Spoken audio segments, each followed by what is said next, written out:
Alhamdulillahilladzi hadana li hada wa ma kunna linahtadiya laula an hadana Allah.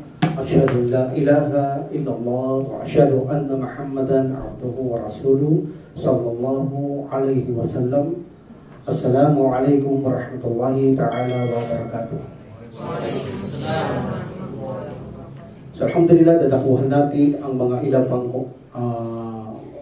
bahagi ng kampanya ni Ali bin Abi Talib radhiyallahu an sa panahon ng Prophet sallallahu alaihi wasallam, at sumikapan natin insyaAllah na matapos ito hanggang sa kamatayan ng Propeta Muhammad sallallahu alaihi wasallam.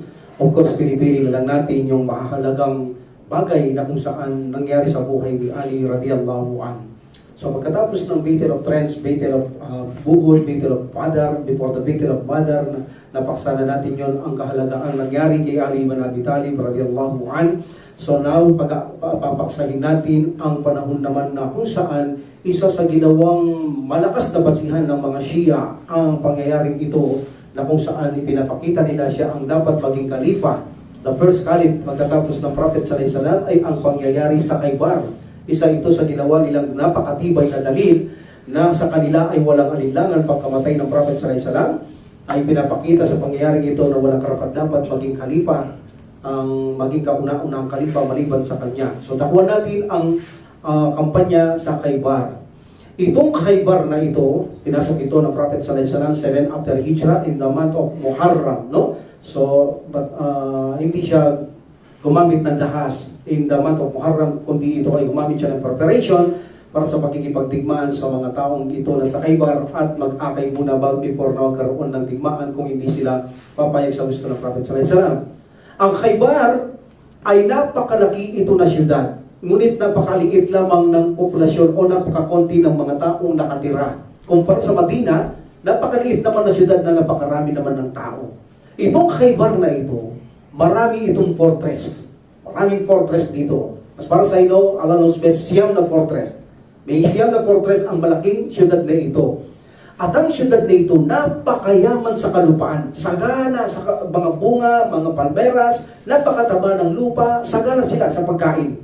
Meaning, hindi magugutom ang taong ito. Even sa labas ng fortress, sa loob ng fortress, mayroon mga pagkain. May mga bungang kahoy, hindi sila magugutom. Even na makulong sila doon sa loob ng kanilang mga fortress in 1 year, hindi sila kayang gutumin ng Prophet sallallahu alaihi wasallam sapagkat sagana sila sa pagkain, at actually may maagos sila ng mga ilog labas at loob nito. That's why hindi uubra na gutumin sila ng Prophet sallallahu alaihi wasallam katulad ng ginawa sa Banu Nadir. Ginutom niya sila hanggang sa wala silang magkain na doon sa labas, mamamatay sila sa gutom, nag-resign sila kay Prophet Muhammad sallallahu alaihi wasallam. In this situation, hindi uubra ito sa mga ginawa ng Prophet sallallahu alaihi wasallam. Even na ito pa rin ang Banu Nadir at Banu Qaynuqa na pinalayas niya sa kanilang lugar, nandito sila sa Khaybar. Paano sila napunta sa Khaybar? Ang Khaybar, lugar din ito ng mga Hudyo, na kung saan, after the Battle of Badr, pinalaya sila ng Propeta Muhammad sallallahu alaihi wasallam. Ang unang-unang pinalaya niya ay Banu Qaynuqa dahil sa kanilang pagtataksid sa Prophet sallallahu alaihi wasallam. Sumisira sila sa kasunduhan, then pinalaya sila sa Banu Qaynuqa.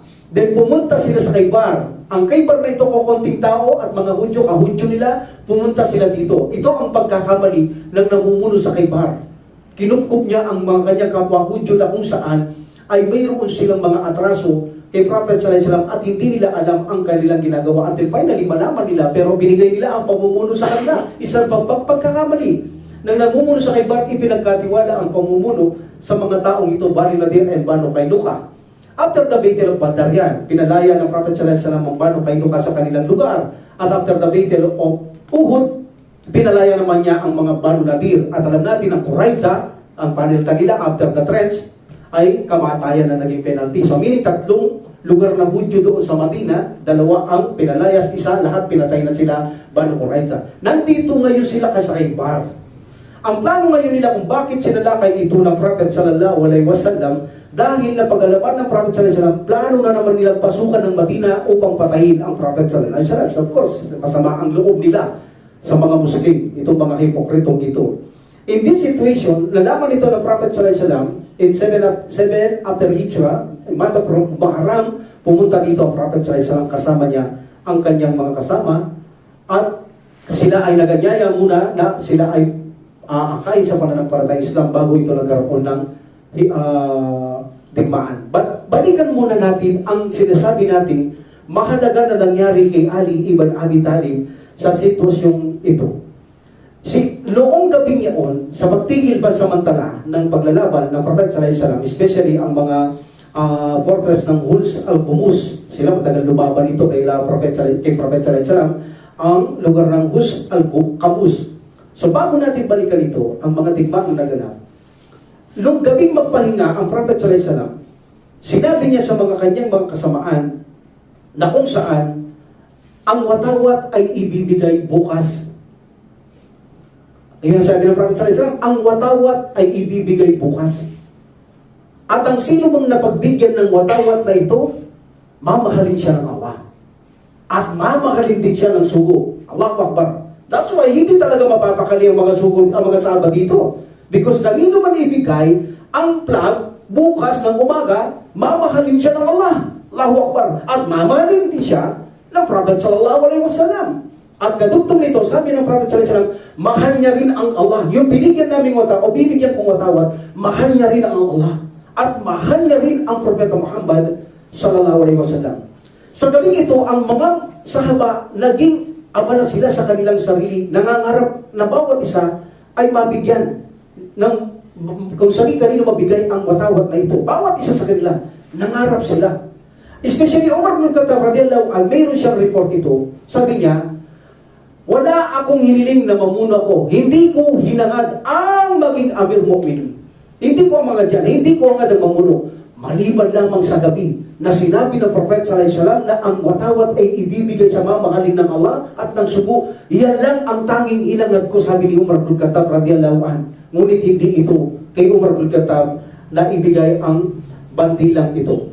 Alhamdulillah, pagdating ng kaumagahan, pagkatapos halos walang tulog ang mga sahaba, lahat nalalabig na kung sino mabibigyan ito. Can you imagine, ang taong wala doon sa kanila, ang siyang hinahanap ng Prophet sallallahu alaihi wasallam. Allahu Akbar. Ito ang paniniwala sa isang kadar, na kung saan kadar, universal kadar, na kung saan hindi mo gusto, wala kang alam, hindi mo choice. But kapag ginawa ng Allah subhanahu wa ta'ala, magagawa at mangyayari at mangyayari. In this situation, sabi ng Prophet sallallahu alaihi wasallam sa mga sahaba pagdating ng umaga, nasaan si Ali? So, sabi ng Prophet sallallahu alaihi wasallam, nasaan si Ali? Wala si Ali, sugo ng Allah. Sabi nila, may sakit ang kanyang mata, may infection ang kanyang mata. Tawagin ninyo. So, tinawag ito ng mga tao at lumapit kay Prophet sallallahu alaihi wasallam, and then sabi ng Prophet sallallahu alaihi wasallam, hawakan mo ang plug na ito. Allahu Akbar. So, buong gulat ng mga tao na hindi inaasahan ni Ali radhiyallahu anhu, siya pala ang bibigyan ito. Dito pinapakita ang isang birtud ni Ali. Ang malaki, the greatest birtud ni Ali radhiyallahu anhu sa pangyayari sa Khaybar. Di sabi niya, Rasulullah, mayroong diferensya ang aking mata. Rasulullah sabi niya.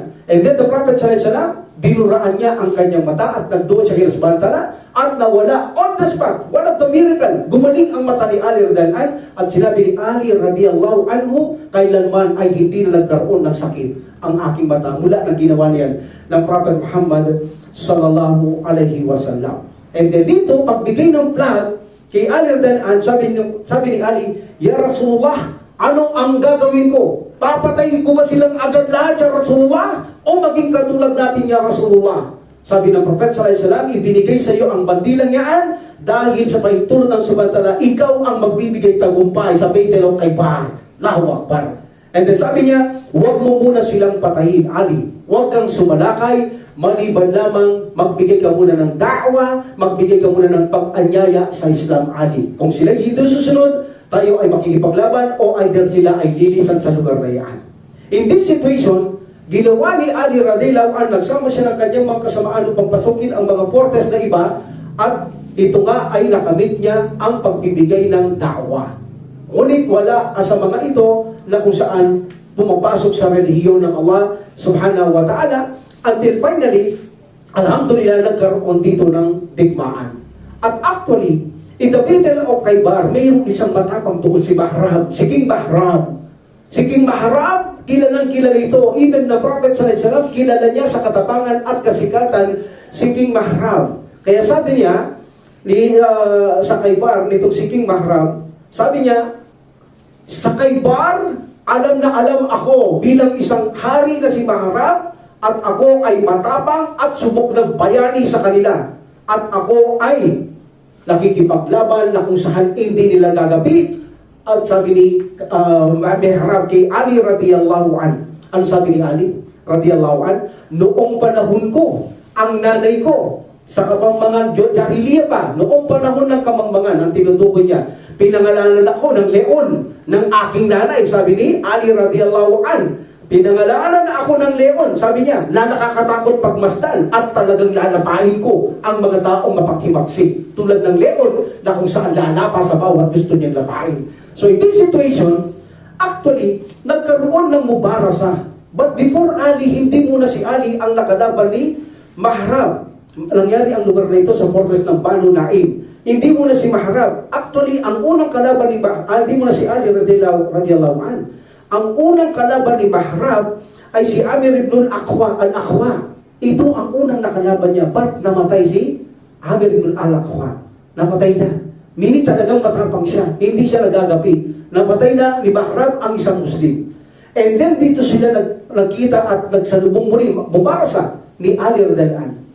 Nagsalita si Mihrab, nagsalita din si Ali radiyallahu an. Until finally, magharap sila. Alam niyo naman si Ali pag nagkikipag-away at sinabi ko na sa inyo, hindi sa kanya uubray pa ilang-ilang na patakbo-takbo, patalon-talon, paatras-atras. Hindi. Kung umilag yan lang yan, kung saan ang espada mo, gumaganyan lang yan. Halawak pa rin, hindi natatakot mamatay yan. Malakas ang tawakol niya. Kaya Allah subhanahu wa ta'ala, katwiran niya, walang mangyayari sa mundo, masama man mabuti, maliban pa hitulutan ng Allah subhanahu wa ta'ala. But of course, gumagamit siya ng pag-iingat. Kung saan ang espada mo, hindi siya atras ng malayo-malayo, parang natataranta. Hindi, gumaganyan-ganyan lang niya sa posisyon niya, tapos tataga siya, tapos aatras lang na ganyan. Ganyan si Ali. That's why, si Mihrab, napansin niyang makipaglaban si Ali, na tila baga lahat naman nakakalaban ni Ali, radiyallahu anhu. Natatakot sila dahil tingin nila, bakit ganito siya makipaglaban? Parang walang kamatayan, parang hindi iniilagan ang kamatayan. That's why, nangamba si Mihrab. In this situation, natamaan ni Ali radiyallahu anhu si Mihrab na putulan niya ang kanyang leeg. Putol. Bali ang kanyang ulo. Putol ang kanyang leeg. Allahu Akbar. So in this situation, nagsisuko ang mga Banu Naim. Dahil pinasok sila ni Ali, nagsisuko na ang mga Banu Naim. Okay? So itong Banu Naim nito, gaya ng sabi ko, malaking lugar ito, nasa loob ang mga pagkain, meron sa labas, malaking lupa, malawak ang kanilang pananim. Nakuha ito ng Propeta Muhammad sallallahu alaihi wasallam, napasok nila lahat, at naging kasunduhan na lamang, hindi sila aalis, hindi na lalaban. Ang kasunduhan niya, Rasulullah, sabi nila, mga hipokrito, sugo ng Allah, sabi nila, huwag niyo na kaming paalisin. Ang gawin na lang natin, kami na lamang ang maglilingkod sa inyong kalupaan. Samsam na yun sa kanila na yun Okay? Sabi na ang maglilingkod ng inyong kalupaan, meaning kaming mga ngalaga, hati na lang tayo sa kita. Meaning sa ating mga ani. Pumayag naman ang Propeta Muhammad sallallahu alaihi wasallam. In this point, itong mga Shia, ginawa nila itong group na si Ali radiyallahu an ang dapat maging kalipa dahil ipinakita ang birtud dito ni Ali radiyallahu an ng Propeta Muhammad sallallahu alaihi wasallam na siya ay isang pinakamahusay na mayroong birtud o magandang pag-uugali na karapat dapat mamuno, sabi ng mga Shia, si Ali radiyallahu an. But actually, alam natin, hindi naman birtud ng pamumuno ang pinag-usapan o kalipa dito. Birtud, galing, husay ni Ali radiyallahu an ang mayroon siya dito. Hindi lamang si Ali pa alam natin pagdating sa ganitong mga husay na mamahalin ng Allah subhanahu wa ta'ala na hindi niya rin mamahalin ang mga ibang Muslim like Abu Bakar at iba pang mga sahaba. Like for example, sabi ng Allah subhanahu wa ta'ala, yuhibbunahum wa yuhibbunahu. Mamahalin siya ng Allah, mamahalin siya, wa yuhibbunahum, mamahalin niya ng Allah sila, mamahalin niya sila, at mamahalin din si Allah subhanahu wa ta'ala. Like for example, sino? Yaong inna Allah yuhibbul ladina yuqatiluna fi sabilihi saffan fi sabilihi saffan ka'annahum bunyanun marsus. Sabi ng Allah subhanahu wa ta'ala, minamahal ko ang mga taong nakikipagbaka sa aking landas na sila yung nakaharera para ba silang mga mungod na kung saan dikit-dikit sila, parang sementado sila na hindi gumagalaw. Mahal ko sila, sabi ng Allah subhanahu wa ta'ala. Meaning hindi lang si Ali lang ang mahal ng Allah subhanahu wa ta'ala. Mahal niya rin ang mga taong nakikipagdigmaan. Like for example, wallahu yuhibbul mutatahirin. Mahal din ng Allah subhanahu wa ta'ala ang mga nagpapakadalisay, especially like wudu, gusul, or kaya tauba, spiritual and physical. Mahal yan ng Allah subhanahu wa ta'ala. So in this situation, Hindi po pwede o ubra na gawin ng mga Shia na maging basihan nito na si Ali radhiyallahu anhu sa virtud na ipinakita dito pinakamusay dapat pagkamatay ng Prophet sallallahu alaihi wasallam siya ang magiging khalifa o first khalifa. No, ito ay virtud ni Ali sa digmaang ito sa Khaybar, but hindi ito virtud ng khalifa ang pinag-usapan, kundi virtud ng kahusayan ng ugali ni Ali radhiyallahu anhu. At dito sinabi ng Allah subhanahu wa ta'ala, Prophet sallallahu alaihi wasallam, mamahalin niya ang Allah, mamahalin niya rin ang sugo. At ganoon din, mamahalin siya ng Allah at ng Prophet sallallahu alaihi wasallam. Ipinakita dito na si Ali radhiyallahu anhu ay mayroon siyang perpektong pagmamahal kay Allah. Yun ang ibig sabihin ng Prophet sallallahu alaihi wasallam. Mamahalin siya ng Allah at ng Prophet sallallahu alaihi wasallam. Mayroon, pero mahal niya rin ang Allah at ang Prophet sallallahu alaihi wasallam. Sabi niya, bago ibigay yung watawat na yun. So dito ipinakita ang perpektong pagmamahal ni Ali radhiyallahu anhu kay Allah subhanahu wa ta'ala at kay Prophet sallallahu alaihi wasallam. Now, paano ba ang perpektong pagmamahal kay Allah at kay Prophet sallallahu alaihi wasallam? Of course, the acid test. Meron tayong acid test in Quran. In Surah Al-Imran. Ano sabi ng Allah subhanahu wa ta'ala? Kul in kuntum tuhibbunallah fattabi'uni yuhibbikumullahu wa yaghfir lakum.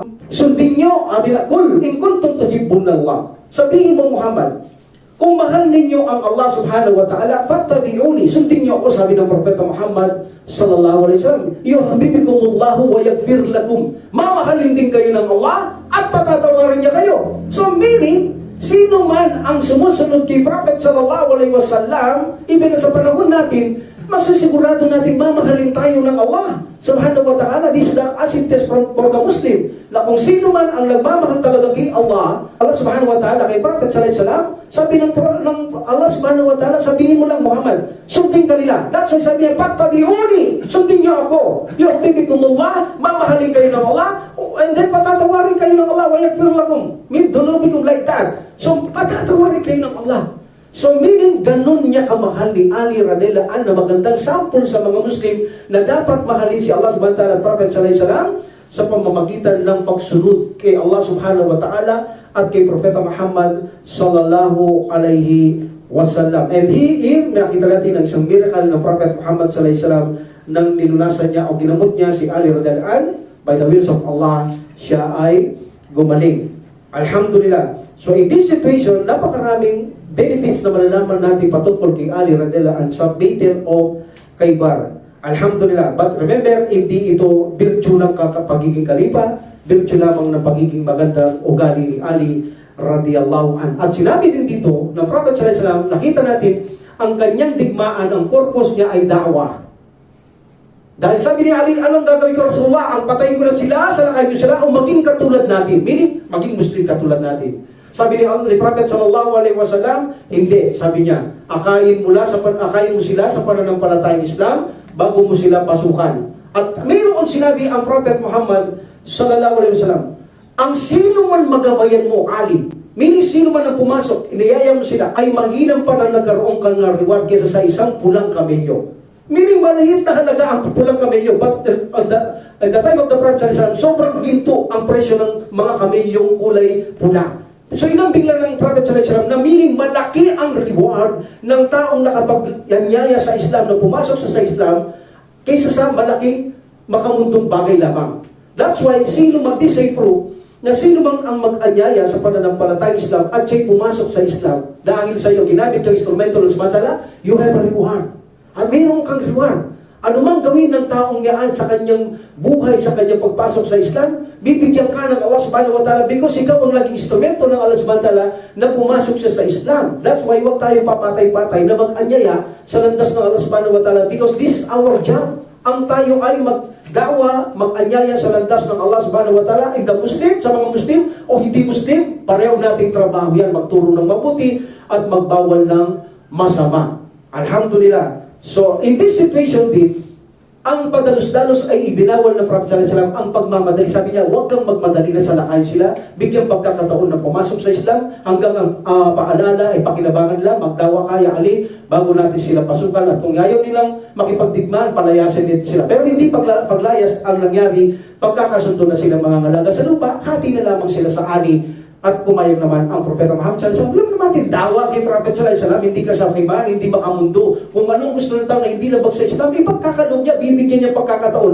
Makita niya talaga ang ganda at husay ng pananampalataya Islam para magkaroon ng pagkakataon na yakapin nila ang reliyon ng Allah subhanahu wa ta'ala. Of course, ang karapatan ng Allah subhanahu wa ta'ala ang dapat maibigay, ang sambahin ang Allah subhanahu wa ta'ala. That's why hindi mahalaga sa kanya ang makamuntong bagay, ang pamumuno, o ano paman, kundi mahalaga sa kanya ay manumbalik ang tao bilang karapatan ng Allah subhanahu wa ta'ala na siya ay sambahin ang Allah subhanahu wa ta'ala. Okay, that is kaiban. In conquest of Makkah, ang pinaka-importanting ginawa ni Ali radhiyallahu anhu na kahit dumikit siya sa Kaaba, sabi ng Prophet sallallahu alaihi wasallam, patayin niyo ang tatlong ito kahit na dumikit na humawak pa sa tela ng Kaaba, patayin sila. Sabi ng Prophet sallallahu alaihi wasallam, meaning merong exemption na hindi patatawarin ng Prophet sallallahu alaihi wasallam sa Kaaba maliban mag-Muslim sila. Kung hindi sila mag-Muslim, hindi allowed sa kanila. Alam naman natin ang hindi nag-Muslim to, lumayas ka doon. O kaya pumunta kayo sa mga bahay o tahanan na kung saan pinapayagan ng Prophet sallallahu alaihi wasallam ang kanilang pamamagitan. Pero kung wala doon, hindi ka pinapahintulot na pumasok dito upang tanggapin ang pamamagitan ng Prophet sallallahu alaihi wasallam o lumayas ka dito upang ka pabayaan. Hindi. Patayin niyo sila. Sabi ng Propeta Muhammad sallallahu alaihi wasallam, kahit idikit nila ang kanilang mga katawan sa Kaaba, meaning kahit sa banal na yan, na bahay ng Allah subhanahu wa ta'ala, patayin niyo sila kahit nakadikit sila, na parang kahit parang butiking nakadikit sa mga tela, patayin niyo sila, sabi ng Propeta Muhammad sallallahu alaihi wasallam. Yan ay ang panahon na kung saan nangyari sa Makkah.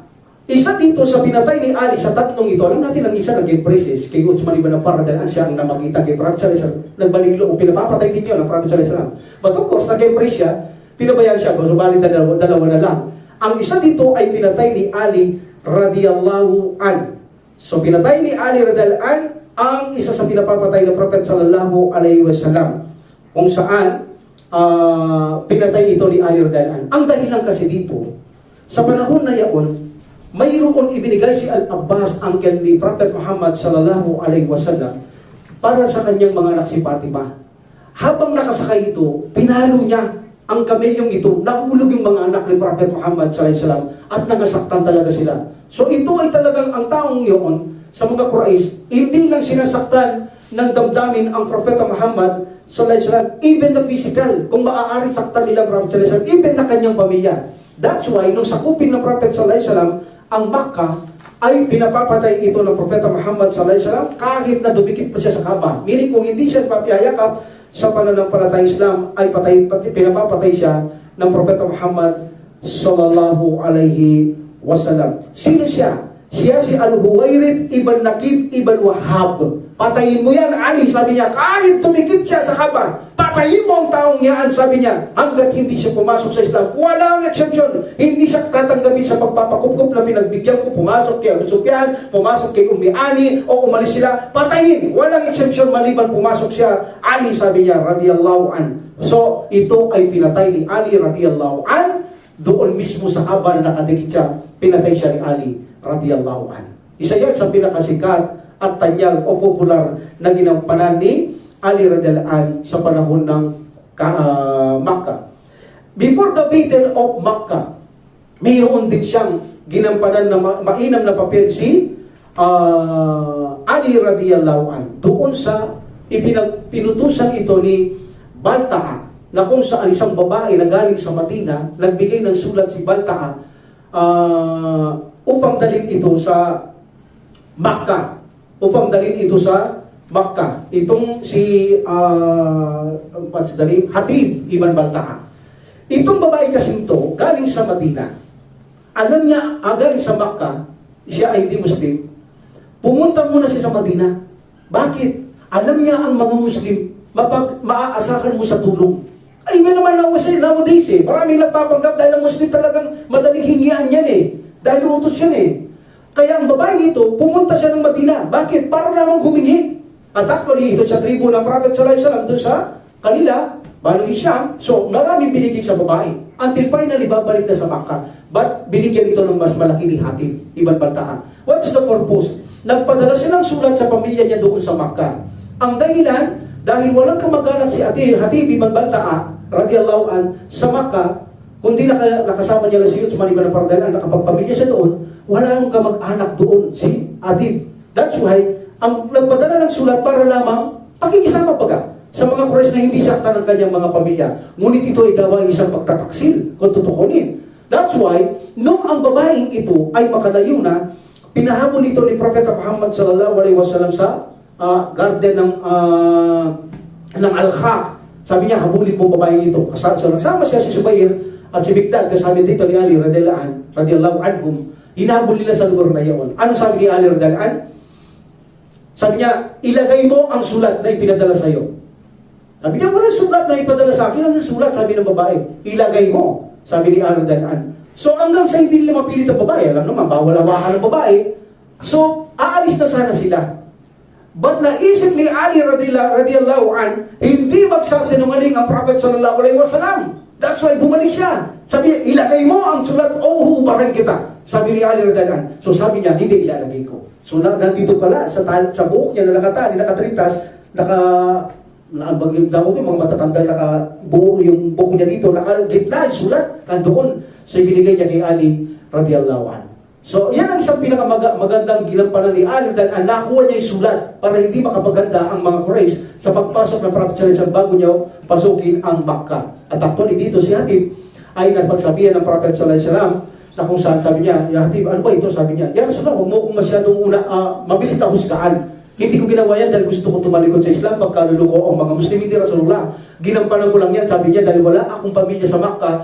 Gusto ko bang parang magpalagay ng loob para pamilya ko, hindi nila sakta Rasulullah. Yun lang ang motibo ko Rasulullah. Pero actually, gawa yung pagtataksil kaya gusto na ni Umar bin Khattab, napatayin niya si Hatib ibn Abi Talib, Hatib ibn Abi Balta'a radiyallahu anhu.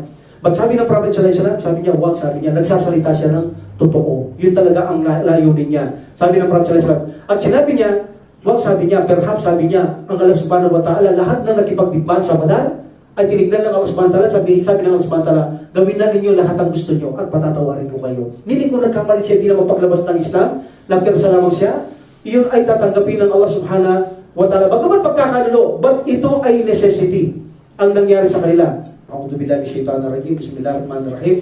La yattakhidul mu'minuna al-kafirina awliya'a min dunil mu'minin wa may yaf'al dhalika falaysa minallahi min syai' illa an tattaqu minhum tuqa. So ito ang aya na tinanggap si Atib ibn Abi Balta'a na siya ma-excuse because illa an tattaqu minhum tuqa. Maliban kung kayo ay nangangamba, nalagay kayo sa alanganing sitwasyon. That's why, naging katanggap-tanggap kay Prophet sallallahu alaihi wasallam ang kanyang alibay because nangangamba siya sa kanyang sitwasyon ng kanyang pamilya nandoon nang walang kamag-anak ni isa man sa Makkah. That's why, nalagay siya sa alanganin. That's why, sabi ng subhanahu wa ta'ala, huwag kayong yung tagilikin kaibigan ang mga hindi mananampalataya. Instead, ang mga mananampalataya, ang sino mang gumawa niyan ay wala kayong maaasahan tulong sa akin, maliban sa mga natatakot na lagay kayo sa mga alanganin. That's why napatawag ng Prophet sallallahu alaihi wasallam ng Allah subhanahu wa ta'ala si Hatib ibn Balta'a. So, yan ang pinaka-importante ginawa ni Ali radhiyallahu anhu before the battle o before pagsakop ng Makkah. At sa pagsakop ng Makkah, pumatay siya ng isang tao kahit nakadikit siya sa Kaaba. Pinapatay ito ng Prophet Muhammad sallallahu alaihi wasallam. Another na ginawa ni Ali radhiyallahu anhu nang makapatay si Khalid ibn Walid radhiyallahu anhu ng pagkakamali because of the dialect. Mali ang pagkaunawa ni Khalid ibn Walid radhiyallahu anhu. Nagbibigay siya ng da'wa sa mga tao, ngunit nakapag-response ang mga tao na kung saan instead na sinabi nila, actually sinabi nila kami ay mag-Muslim o we became a Muslim. Sila ay nag-embrace. But iba ang nasabi nila. Ang nasabi nila, sabana. Sabana, para sa kanila, ang salitang yan, hindi naintindihan ni Ali ay Khalid ibn Walid radhiyallahu anhu dahil ibang dialect eh. So, ang gusto nilang iparating, kami ay nag-Muslim, mag-Muslim. Papasok kami sa religion mo. Meaning kay Khalid ibn Walid radhiyallahu anhu. But, ang pagkaintindi ni Khalid ibn Walid sa sabana, meaning this literally means ay kami mga taksil. Yun ang pagkaintindi ni Khalid, kami magtataksil. That's why, pinatay ito, ang mga ito, hindi lang sa pinagpapatay ni Khalid ibn Walid, ang mga tao dahil sa sinabi ng sabana, meaning literally means kami ay magiging taksil. But actually, sa dialect nila, sila ay magmumuslim. That's why, napatay ito ni Khalid ibn Walid radhiyallahu anhu. Pero naintindihan ito ng Prophet sallallahu alaihi wasallam, pagbalik niya, ang ibig sabihin niya, Khalid, sila ay nag-Muslim. Ya Rasulullah, sabi niya, ayun kasi ang pagkaintindi ko, ibang dialect nila. Patawaran na Allah, sabi niya, Ya Rasulullah, hindi ko talaga sinasadya, Rasulullah, kung alam ko lang Muslim, hindi ko sila pagpapatayin. That's why, naligalig ang Prophet sallallahu alaihi wasallam sa panahon niya, una hindi siya matahimik. Sabi niya, Ali, radiyallahu anhu, puntaan mo ang tribong to, bayaran mo lahat, sabi niya. Hindi ako matatahimik hanggang hindi niyo binayad ang lahat ng mga napatay. Alam naman natin, kapag hindi sinasadya, hindi pwedeng katulad si Khalid ibn Walid ng kamatayan, walang mangyayari sa kanya na kisas. Wala.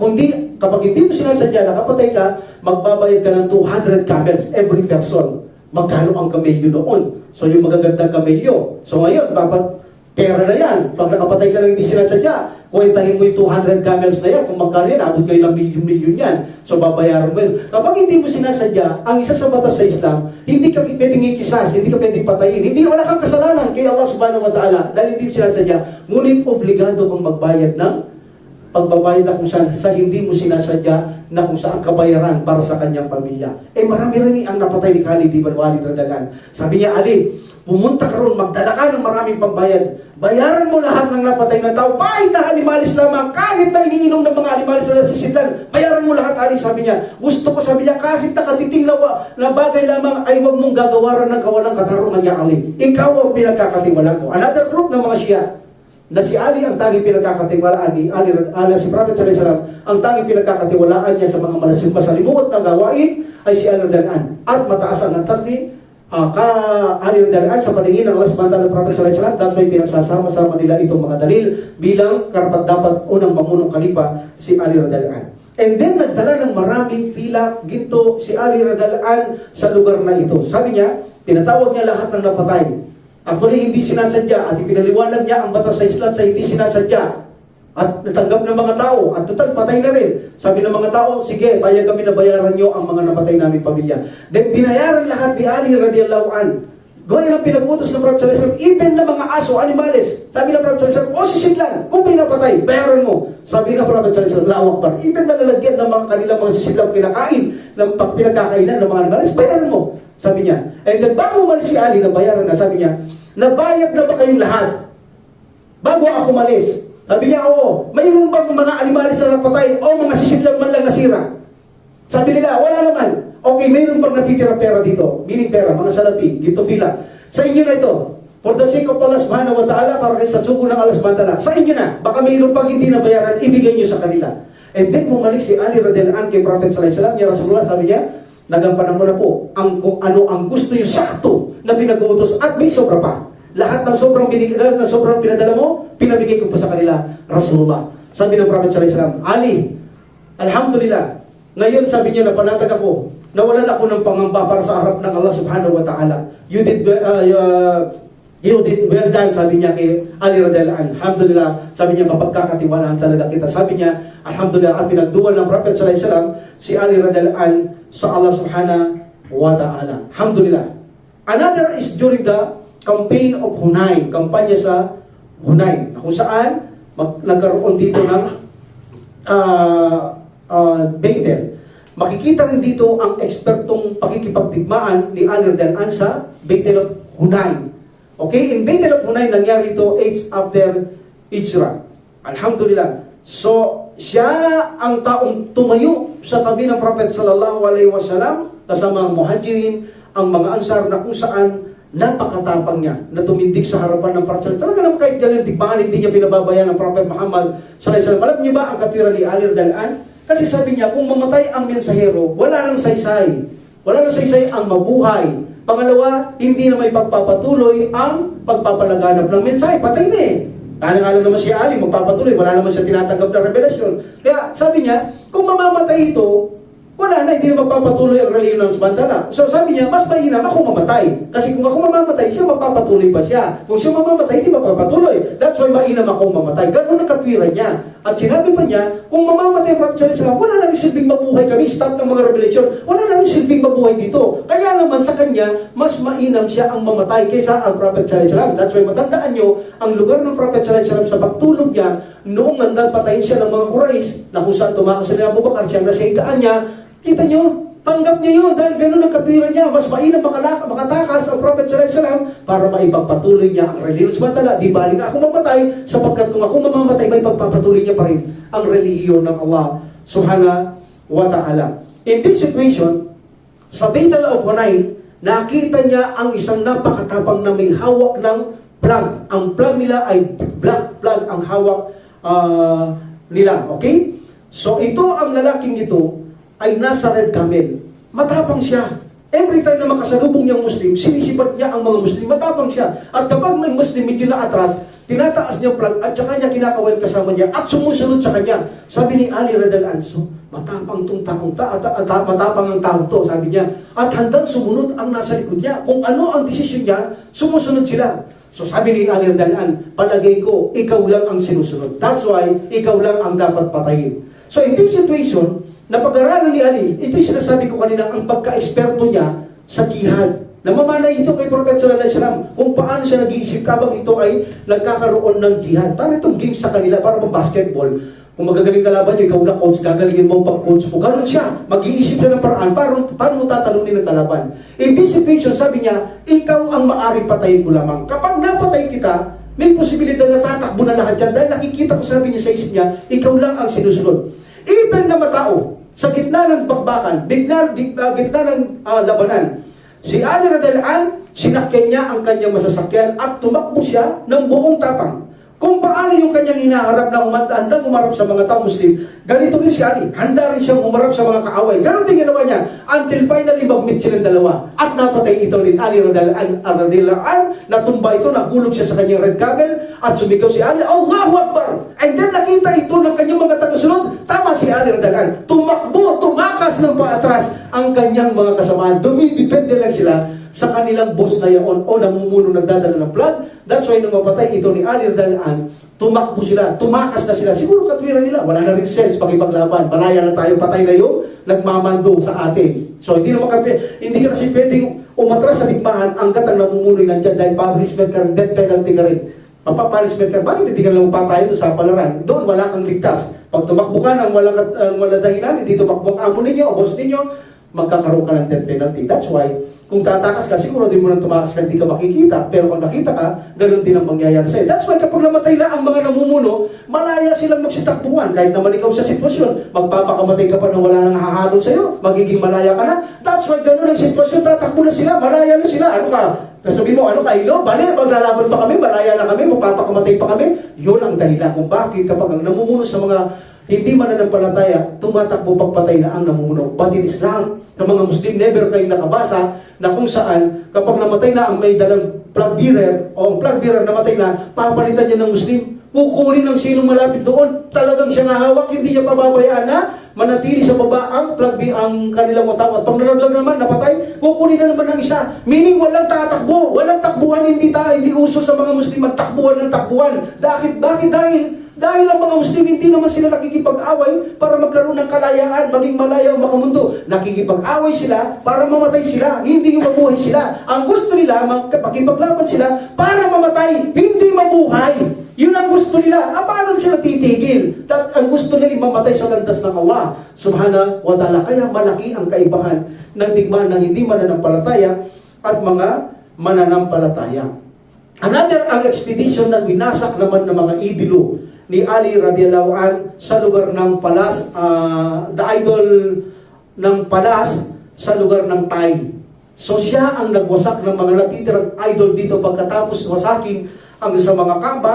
Inutos siya ng Prophet sallallahu alaihi wasallam na kung saan wasakin ang mga idolo ng mga Al-Palas at kung saan paladrisain ang buong Arabian Peninsula na walang idolo. Basagin lahat. So hindi na si Ali, iba-iba ang tinutok dito ng Prophet sallallahu alaihi wasallam, but si Ali radhiyallahu anhu siya ang sa kalupaan ng Tai, siya ang magwawasak ng lahat ng ribulto ng mga tao dito. Nagsama si Ali radhiyallahu anhu, Allah knows best, 150 men ang kanyang kasama. Karamihan dito ay mga Ansar at sa kanila ay 100 kamelyo at 50 kabayo o 50 horses ang dala nila.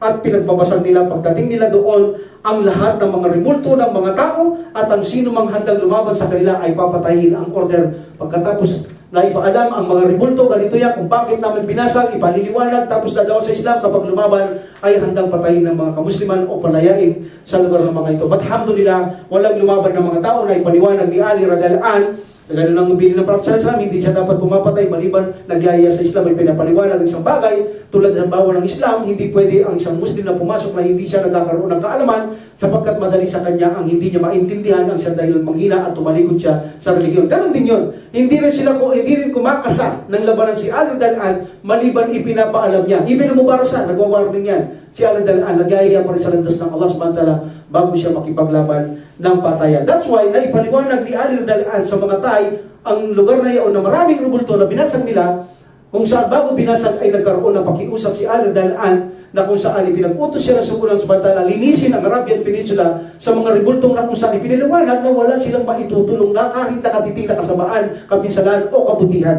Sila ay mga walang buhay na kung saan linikang walang buhay lamang ng Allah subhanahu wa ta'ala at walang maitutulong. That's why pinaintindi ni Ali Dalan ang mga rebultong to na dapat itong basagin. But actually, takot na takot ang mga taong Thai dahil sinasamba nila yan. Kapag binasag nila yan, may posibilidad na may mangyari sa kanila. Ganun naman ang kupar. Kapag binasa mo, takot na may mangyari sa kanila, ganun din sila. But actually, nung basagin na ng mga Muslim, alhamdulillah, laking pagtataka nila na iniintay nila na gumuho ang kalupaan, iniintay nila na tumumba ang mga Muslim o may mamamatay sa Muslim, walang nangyari. Walang nangyari. That's why, nakontento sila na kung saan ang mga idolo talaga ay walang saysay at silbi para ito ay paglingkuran. Alhamdulillah. In the time of Abu Bakar, sa pilgrimage niya, si Ali Dalan ang nagsabi na ipinagbabawal na ang pag-ikot sa Kaaba na kahubad. Inutusan siya ng Prophet Muhammad sallallahu alaihi wasallam. In the pilgrimage of Abu Bakar, si Prophet sallallahu alaihi wasallam, after the battle of conquest of Makkah, gusto niya sanang mag-Hajj. Okay, gusto niyang mag-Hajj sana ng Prophet sallallahu alaihi wasallam. So hindi muna siya nag-Hajj. Bakit? Umiikot ng nakahubad doon sa Kaaba ang ibang mga nagtatawag. So that's why nalaman niya yun, hindi muna siya nag-Hajj. That's why pinapunta niya muna si Abu Bakar radhiyallahu anhu para i-explain niya ang ritual ng pag-Hajj. Tinuro siya ng Prophet sallallahu alaihi wasallam.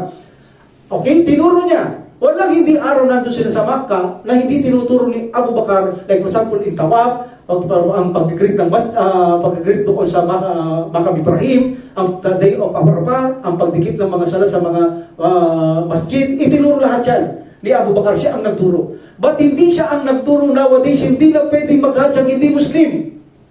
Kasi dati nag-Hajj hindi Muslim, nakaubad pa sila, may mga nakaubad. Hindi na pinapahintulot ng sugo ng Allah subhanahu wa ta'ala ang mga hindi Muslim na mag-Hajj. That's why nowadays wala kayong makikita kahit na isang naninirahan sa Makkah na kufar, hindi kayo makakakita doon. Bawal din silang pumasok mismo sa Makkah kung hindi sila Muslim. At wala nang pwedeng mag-Hajj ng hindi Muslim nowadays. Nangyari ang desisyon na ito sa panahon ni Ali radhiyallahu anhu sa kung saan mag-Hajj si Abu Bakar. At pagkatapos sa susunod na taon, siya na ang mag-Hajj. Ang Prophet sallallahu alaihi wasallam, alam na nila ang tamang Hajj. Wala nang kufar, wala nang disbeliever, wala nang nakaubad. Doon na mag-Hajj ang Prophet Muhammad sallallahu alaihi wasallam.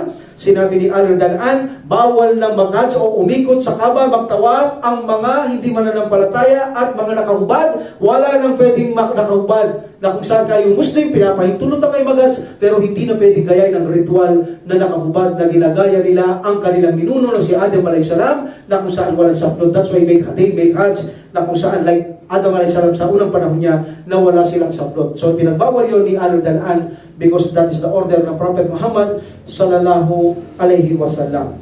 Okay.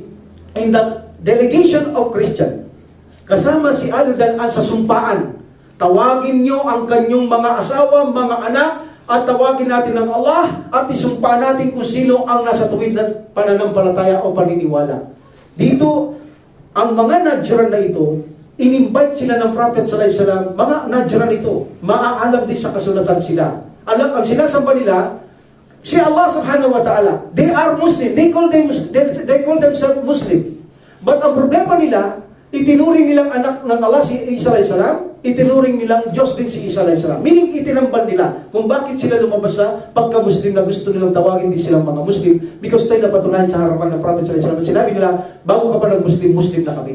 Sabi ng mga Najran. So ang dahilan ng pagpunta nila kay Prophet sallallahu alaihi wasallam ay in-invite sila ng Prophet sallallahu alaihi wasallam na sila ay sambahin nila ang Allah subhanahu wa ta'ala, at kung hindi, magbabayad sila ng tax. Meaning kapag nasa lugar ka, magbayad ka ng tax, hindi ka pa alisin. Magbabayad ka ng jizya.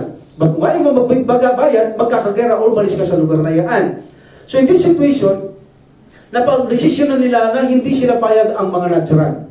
That's why, nag-ipon sila ng kanilang mga kasama, isang namumuno, at isa sa pinakamaalam nila, si Al-Aqib, ang in charge nila dito sa pamumuno nila, ito ang leader nila, at actually meron si Abu Al-Harith, ang kanilang bishop, na kasama nila from Najran, mangaral nila, matalino sa kanilang mga kasulatan, sinama nila yan, pinakamatalino nila, and then dumating sila sa Prophet sallallahu alaihi wasallam, kasama pa ang mga ibang scholar. Actually, pagbaba nila kanilang mga kasasakyan, nagsuot sila ng pinakamarangya na kung saan ang kanilang kasuotan ay marangya at mga mayroong pang mga ginto. In this situation, pumasok sila kay Prophet Muhammad sallallahu alaihi wasallam at ginreet nila Prophet sallallahu alaihi wasallam, pero never silang pinansin ng Prophet sallallahu alaihi wasallam. Hindi sila pinansin ng Prophet Muhammad sallallahu alaihi wasallam, ni isang katiting lang ngiti, ni isang katiting na sudya. Hindi sila pinansin ng Prophet sallallahu alaihi wasallam. That's why umalis sila.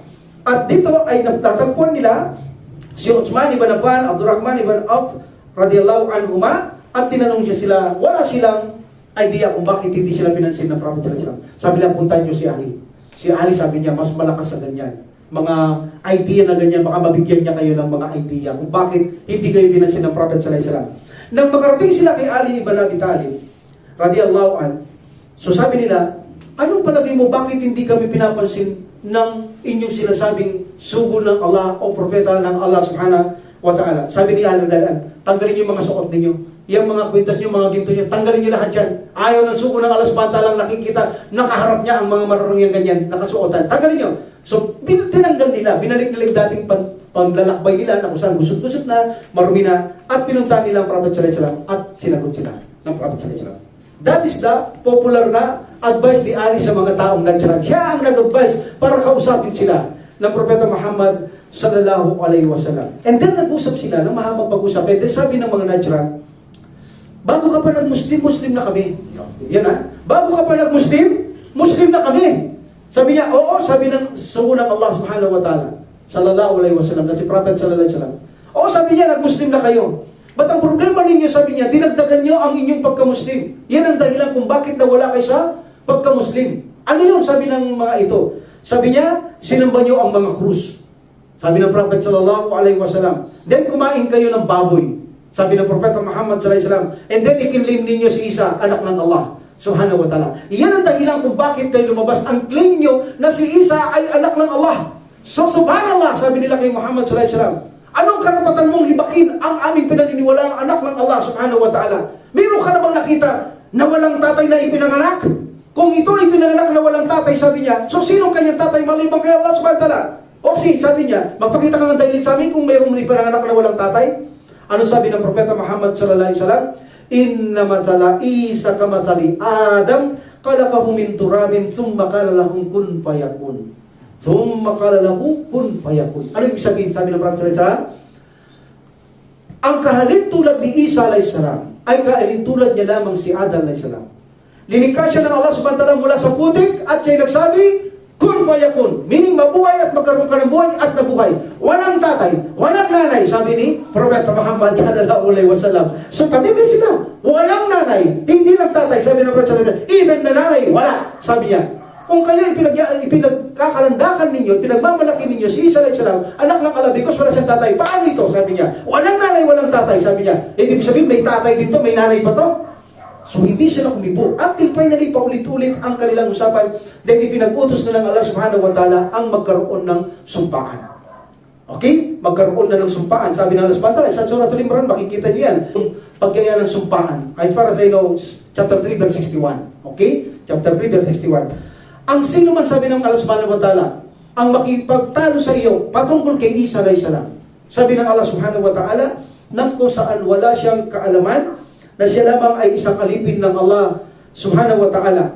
Wala siyang share, wala siyang bahagi sa kabanalan ng Allah subhanahu wa ta'ala. Hindi siya anak ng Allah subhanahu wa ta'ala. Sabi mo, Muhammad, tawagin nyo ang inyong sarili, tawagin nyo ang inyong mga asawa, tawagin nyo ang inyong mga anak, at magdasal tayo ng kay Allah subhanahu wa ta'ala. Ilingin natin ang sumpa ng Allah, kung sino ang nasa tama, ang siyang magwawagi, kung sino ang nasa mali, ang siyang maisusumpa.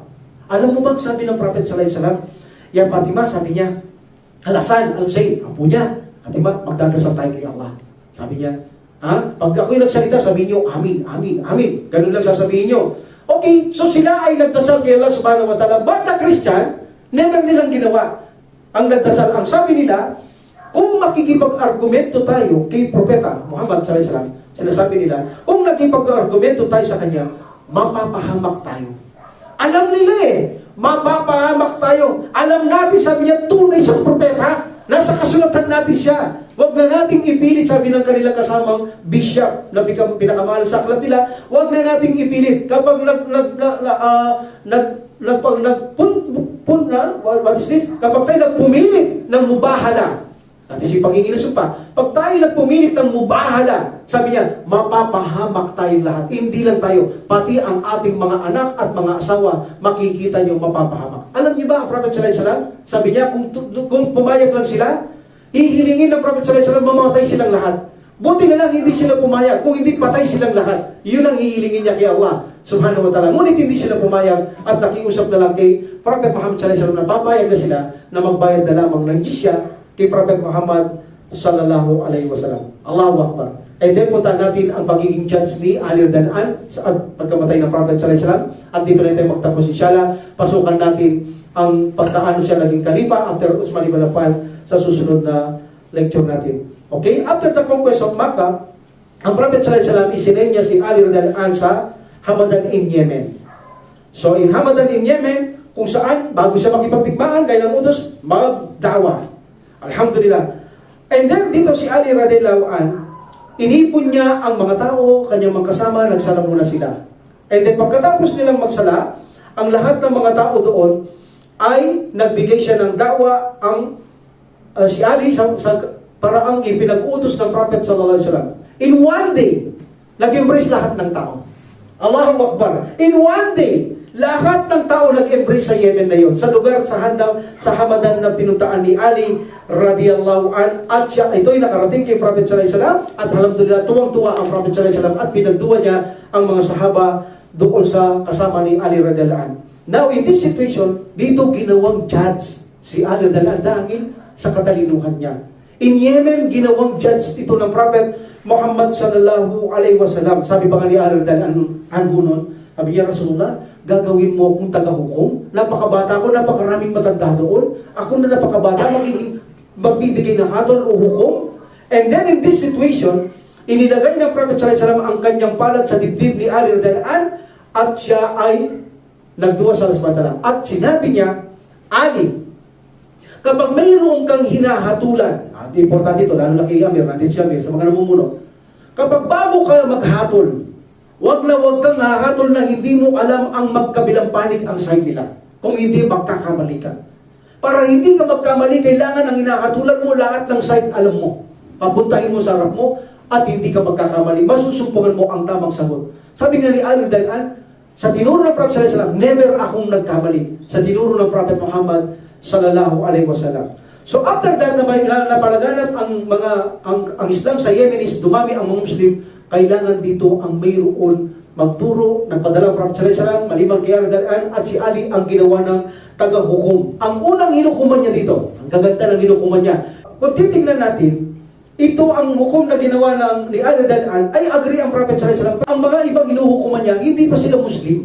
Hindi pa sila Muslim. Like for example, yung nahulog sa bitag ng leon. Mayroon doon na gumawa ng bitag ang leon ng mga tao, at dito nagkaroon ng tulakan. So, ang isa ay nagulog, bago siya nagulog, nahatak niya isa, bago nahatak niya, nahulog yung pangalawa, nahatak niya yung pangatlo, hanggang sa makaapat. Pinaglalabas sila ng leon sa hukay na leon. At tipay na isang tao, napatay niya ang leon. At itong apat na tao, namatay din ito sa kanilang mga malulubhang sugat. And then dito sumangguni ang mga tao sa mga taong gumawa ng hukay. Meaning nag-away sila, nagkakaroon, nagkaguluhan. And then nalaman ito ni Ali radhiyallahu an, dahil siya ang judge, dapat niya ayusin ito, pumunta siya. Sabi niya, pumunta ako rito, sabi niya, kayo ba ay mag-aaway habang buhay pa ang sugo ng Allah subhanahu wa ta'ala? Ako ay mag-uhukom sa inyo. Kung hindi kayo sang-ayon, kayo na mismo dumirekta kayo sa sugo ng Allah subhanahu wa ta'ala, at doon na kayo mismo magtanong. Ito ang aking hatol. Ang sabihin niyo sa mga gumawang hukay, magbayad sila sa mga taong namatay. Yung unang nahulog, bayaran nila ito ng 1/4. Kayamanan, dahil sa minimum, 1/4. And ang pangalawa, dahil ito ay hinatak niya, bayaran yung 1/3. At yung isa na hinatak niya, 1/2. At yung isa sabi niya, wool, yung huli. Baliktad na, bakit yung pinakaunang nahulog, bakit 1/4 lang? Eh siya naman dapat mahulog dun eh. Hinatak niya lang yung isa eh. Eh yung isa naman, hindi naman mabaw, nahatak niya rin. That's why, yung huling nahatak, ang buo, sabi ni Ali radhiyallahu anhu. So hindi satisfy ang mga tao sa hatol ni Ali na ito. Pumunta sila sa Madina kay Prophet sallallahu alaihi wasallam. At alam niyo ba nang ikwento nila ang panig ni Ali radhiyallahu anhu? Ang pasya niya, ngumiti ang Prophet sallallahu alaihi wasallam. Nabilib siya. Bagas napahanga siya kay Ali radhiyallahu anhu sa kanyang talino na nakapagbigay siya ng hatol na ganun. Alhamdulillah. At ito'y tinanggap ng propeta Muhammad sallallahu alaihi wasallam. Actually, tandaan ninyo, hindi pa Muslim ang mga Inusganya dahil sakop niya ang lugar nito, kailangan niya itong bigyan ng judge. Ang pangalawa, yung babae na tatlong sumibig sa kanya. Kaya nga hindi Muslim pa ito eh. Hindi naman pwede sa Islam ang babae, tatlong asawa mo, tatlong lalaki mo. Okay? So sinipingan nila ang babae ito at nabuntis. So nagkaroon ngayon ng dispute ang lalaki kung kanino anak. Pinatawag ito ni Ali radhiyallahu anhu. Sabi niya, ikaw sabi niya sa una, palagi mo ba ito sa pangatlo itong anak? Sabi niya, hindi. Ikaw, pangatlo. Sa palagi mo ikaw, hindi sa pangatlo yung batang yan? Hindi. Ikaw. Palagi mo sa pangatlo yung batang yan? Hindi sinasabi pangalawa. Alis, parang ibig sabihin, sa kanya ba to, sa kanya ba to, sa kanya ba to. So, walang gustong umamin. Meaning, sino ba naman lalaking tatlo kayo? So, ayaw nilang akuhin yung bata. So, sabi ni Ali radhiyallahu anhu, dahil walang umaako sa inyo, gumawa siya ng pangalan nila at ginawa niyang palabunutan. Sabi niya, kung sino ang unang gumawa siya ng tatlong palabunutan na kung saan mayroong nakasulat daw kung sino makabunot sa kanyang anak. Siya ang nakabuntis. So yun ang ginawa ni Ali radhiyallahu anhu. Isa ang nakasulat doon, blanco ang dalawa. So nabunot ito ng isa, sabi niya sa iyan, pananabutan. Okay? And then nalaman ito ng Prophet Muhammad sallallahu alaihi wasallam. Ano sabi niya? Talaga sabi niya, magaling si Ali radhiyallahu anhu. Sabi niya, paano niya nagawa yun? Ibig sabihin, napapahanga ang Prophet sallallahu alaihi wasallam. Sabi niya, alhamdulillah, katanggap-tanggap ang kanyang ginawa. So, mula ngayon sabi ng Ali radhiyallahu anhu, kayo dalawa, hindi na kayo pwede, ito sa kanyang anak, siya magiging asawa. Mula ngayon, hindi na pwede sa inyo yan. Huwag niyo gawin yan. So, in this situation, nagampanan niya ang kanyang pagbibigay hatol ni Ali radhiyallahu anhu sa babaeng niya, mga yaon. Alhamdulillah. So, in this situation, iyan ang pinakamahalaga o sikat na inukuman ni Ali radhiyallahu anhu. At dako na tayo sa pagkamatay ng Prophet sallallahu alaihi wasallam. We will stop it after this. So, Prophet sallallahu alaihi wasallam, namatay siya. Alam natin, si Ali ang nagsagawa ng gusol sa kanya. Ali radhiyallahu anhu ang mismong nagsagawa ng gusol. That's why nang magkaroon ng pledge kay Abu Bakar, wala si Ali radhiyallahu anhu, kanyang mga kamag-anak, nandun sila kay Prophet sallallahu alaihi wasallam, sila nag-asikaso, habang ang first day na pagbibigay nila pledge kay Abu Bakar radhiyallahu anhu, wala siya. That's why nagagalit ang mga Shia, hindi pinatawag si Ali sa nagawang niya. Pero actually, inulit yun kinabukasan ang pledge na yun at pinatawag na si Ali at nagbigay siya ng pledge kay Abu Bakar radhiyallahu anhu. So siya ang gumawa ng gusol kay Prophet sallallahu alaihi wasallam, kasama si Fadl ibn al-Abbas at si Osama ibn Said at si Ali, silang tatlo ang nagsagawa ng gusol kay Prophet sallallahu alaihi wasallam. Ano sabi ni Ali radhiyallahu anhu? Or amazing. Noong buhay ang Prophet sallallahu alaihi wasallam, wala siyang kasing ganda. Walang kasing buwapo, walang kasing bango, walang kasing gandang kutis, walang kasing lambot ng palad. Wala, sabi ni Ali radhiyallahu anhu, wala kang kakikitaan na mali. Yan ang pabor sa kanya ng Allah subhanahu wa ta'ala. Meaning mapapahanga ka. Pag tinignan mo siya, hindi ka magnanasa. Like Yusuf alayhi salam, pag tinignan mo, magnanasa ka kay Yusuf. Magwapo si Yusuf. Ba't magkamukha lang sila ng Prophet sallallahu alaihi wasallam? Hindi sila magkalayo ng kagwapuhan. Hindi mo siya mahihiwan ng Prophet sallallahu alaihi wasallam. Gwapo yan.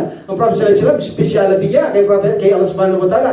Ang kaibahan nila, kahit magkising gwapo sila ni Yusuf alayhi salam at ng Prophet sallallahu alaihi wasallam, ang kaibahan ni Yusuf alayhi salam, kapag tinignan mo siya, ma-in-love ka, magnanasa ka. Kahit na lalaki ka, magnanasa ka sa kanya. Ganun kagwapo si Yusuf alayhi salam. But ang Prophet sallallahu alaihi wasallam, ang kaibahan niya, napakagwapo niya, pag tinignan mo siya, mahihiya ka. Ganoon ang Prophet sallallahu alaihi wasallam, yuyuko ka. Hindi mo siya matitignan ng matagalan, sabi ni Ali radhiyallahu anhu. That's why, yung nakita ko sa kanya nung buhay siya, walang pinagkaiba nung namatay siya. Parehong-pareho, sabi niya. Kung paano nung buhay siya, ganun na ganun siya nung patay siya. Alam naman natin, ang buhay pag namatay, may mga kaibahan yan. Magkakaroon ng kaibahan. Pero sabi niya, walang kaibahan si Prophet sallallahu alaihi wasallam nung buhay at mamatay. Parehas na parehas ang kanya sa Diyos. Para lang natutulog, sabi ni Ali radhiyallahu anhu. And then si Ali rin radhiyallahu anhu ang naglagay sa libingan, sa ilalim kay Propeta Muhammad sallallahu alaihi wasallam. Of course, kasama niya pa rin si Padari Ibn Abbas at si Katham Ibn Abbas at si Shukran, ang pinalayang alipin ng Propeta sallallahu alaihi wasallam. Sila ang nagbaba kay Propeta sallallahu alaihi wasallam doon sa apartment ni Aisha radhiyallahu anha. Doon siya inilibing ang Propeta Muhammad sallallahu alaihi wasallam. At alam natin, marami ang nalungkot, marami ang nagdalamhati sa pagkamatay, umiiyak sa panahon ng Propeta Muhammad sallallahu alaihi wasallam, especially si Umar bin Khattab radhiyallahu anhu. Hindi niya matanggap na namatay ang Prophet sallallahu alaihi wasallam. Kung sino man magsabing namatay ang Prophet sallallahu alaihi wasallam, sabi niya papatayin kung sino man magsabi niyan. Talagang nawala sila sa ayos sa panahon ng pagkawala ng Propeta Muhammad sallallahu alaihi wasallam. Of course, ang pinakamalaking tinamaan ng dabok na pagsubok dito ay si Fatima radhiyallahu anha at si Ali radhiyallahu anhu. But of course, ang lahat ng ito ay natanggap nila because they say, Qadar of Allah. Of course, natural lang sa tao ang isang natural to sa ating, likas na ito sa atin na tayo nalulungkot, nalulumbay sa pagkawala ng ating mga mahal sa buhay. That is a natural. But na ito ay ating nare-resolbahan tulad ng mga sahaba, masakit ang pagkawala ng Prophet sallallahu alaihi wasallam because by the will of Allah. Dahil sa kadar ng Allah, naniniwala sila na ang lahat ay makakaranas ng kamatayan, even na ang mga naunang propeta at ang Propeta Muhammad sallallahu alaihi wasallam ay makakaranas din ng kamatayan. So alhamdulillah, we will stop here at sa susunod dadakuhan na natin ang main topic natin sa pagkakalipa ni Ali radhiyallahu an. Ano na kaya ang mangyayari sa pagpatay nila kay Uthman ibn Affan radhiyallahu an? Ano kaya ang magaganap dito sa mga kamusliman sa pagkamatay ni Uthman ibn Affan radhiyallahu an? At paano magbibigay pledge sa mga Muslim kay Ali radhiyallahu an bilang pang-apat na kalipa? Insyaallah, wa akhiru da'wat alhamdulillah rabbil alamin wa salatu wa salam ala rasulillah. Subhanakallahumma wa bihamdika asyhadu an la ilaha illa anta astaghfiruka wa atubu ilaik. Assalamu alaikum warahmatullahi taala wabarakatuh. Waalaikumsalam. Allah